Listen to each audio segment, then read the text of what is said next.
si Lola Rosario? Pinaimbestigahan kita kung kailan lang. Para mapatunayan ko sa lahat na mabuti kang tao. Nalaman ko, apo ka pala ni Rosario Hermosa. Ang lola ng daddy mo. Your great-grandmother. Pero paano niyo po nakilala si Lola Rosario? Kung hindi kay Rosario, wala ako sa kinatatayuan ko ngayon. Wala ang Orias. Siyang tumupad ng mga pangarap ko.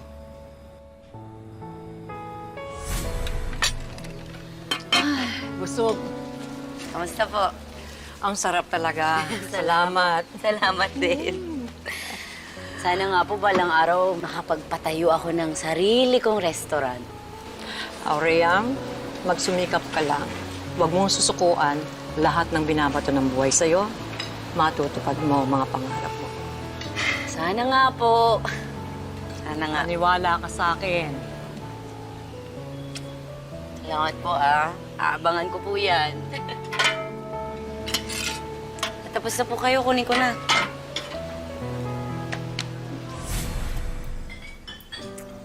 Ito na po. Sarap po yan. Sana magustuhan niyo. Salamat po. Dalawang pansit, tsaka dalawang kanin. Dalawang pansit lang at kanin. Drinks po. At dalawang tubig na lang, tsaka dalawang soft drinks. Sige po, balik ako. Salamat. Salamat. Tubig lang. Sige, dadaling ko po. Salamat po. Balik po kayo.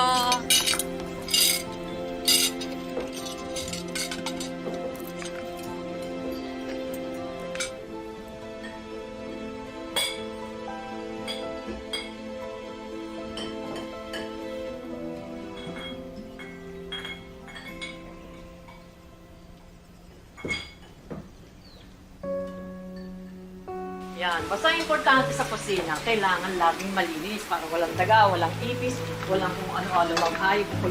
Malinis ang lahat ng pagkain. Lahat ng ingredients mo, sibuyas, kamatis, lahat. Yan, pati baboy na ganyan, hiwa-hiwa na, pero siguraduhin mo na hindi sila mabubulok. Dito lahat nakalagay yung mga gamit na malalaki para mas madaling mabutin. At ito naman ang iyong specialty, sinama po sa menu ng restaurant. Ano po? Oh. Ano?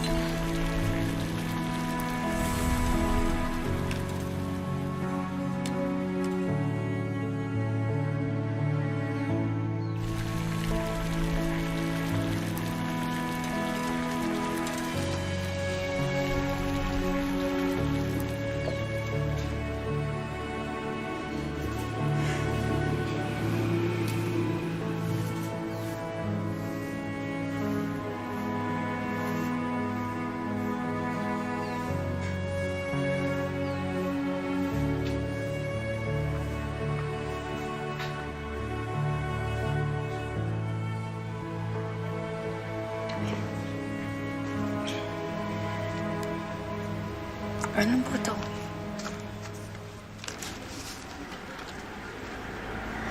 Ma, hindi. Puhunan mo yan. Para maumpisahan mo na ang bulaluhan mo. Sana pagbalik ko, matikman ko ulit ang masarap mong bulaluhan. At sana, natupad mo na rin ang pangarap mo. Salamat, Ima. Habang buhay ko pong tatanawin ng utang na loob to sa inyo.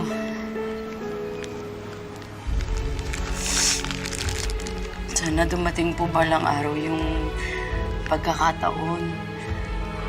Makaganti po ako sa inyo. Sa mga kabuti yung pinakita. Salamat. Hindi na kailangan.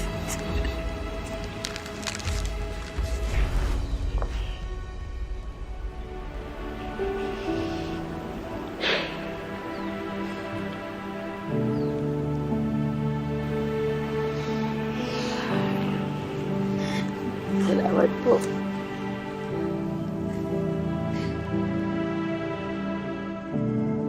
Hindi na kami ulit pinagtagpo ng pagkakataon.